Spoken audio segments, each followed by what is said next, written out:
Hey everyone, praise the Lord. ఎలా ఉన్నారు? So రీసెంట్గా నాకు స్టమక్ అప్సెట్ వచ్చి హాస్పిటల్కి వెళ్ళి ఇంజెక్షన్ తీసుకోవాల్సిన పరిస్థితుల్లో నేను నా బాడీ అంతా ఫ్రీజ్ అయిపోయి అలా ఉన్నాను.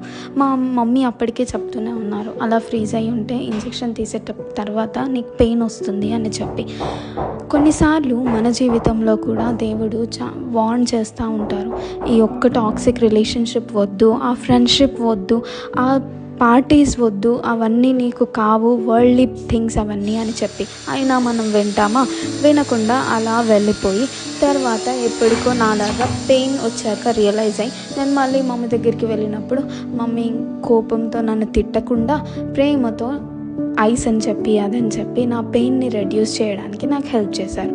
అలాగే దేవుడు కూడా ఆయన ప్రేమై ఉన్నారు కాబట్టి మనం పెయిన్తో, హర్ట్తో, ఆ వెయిటింగ్ పీరియడ్ని, ఆ బ్రోకెన్ మెస్సీ ప్లేసెస్ని అంతటిని కూడా ఆయన దగ్గరికి తీసుకెళ్ళినప్పుడు ఆయన కోప్పడకుండా ఎంతో ప్రేమగా, బైబిల్లో ఆయన ఒక వర్స్ చెప్తారు కదా, మనము ఆయన ప్రేమించు వారికి సమస్తము మేలు కోసమే సమకూరి జరుగుతున్నాయని చెప్పేసి.